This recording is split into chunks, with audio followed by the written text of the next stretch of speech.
Tu n'es pas tes pensées. Avoir une pensée horrible ne fait pas de toi une mauvaise personne. Ton cerveau produit parfois des pensées absurdes, inquiétantes ou contradictoires. Des pensées que tu n'as jamais choisies. Des pensées qui peuvent même aller contre tes propres valeurs.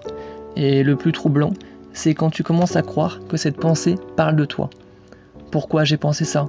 Est-ce que ça révèle qui je suis vraiment?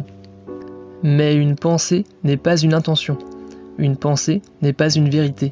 Une pensée n'est pas ton identité. Le piège, c'est de croire que tout ce qui traverse ton esprit te définit, alors qu'il existe une différence entre avoir une pensée et choisir de lui donner du pouvoir. Mais cette distance n'est pas toujours facile à créer. Quand une pensée apparaît, ton cerveau veut souvent réagir immédiatement, la croire, l'analyser, s'y accrocher. Prendre du recul, c'est apprendre à créer un espace entre une pensée et la manière dont tu choisis d'y répondre. Et parfois, le simple fait de remarquer une pensée, c'est déjà commencer à prendre de la distance avec elle. Penser, puis remarquer que tu es en train de penser.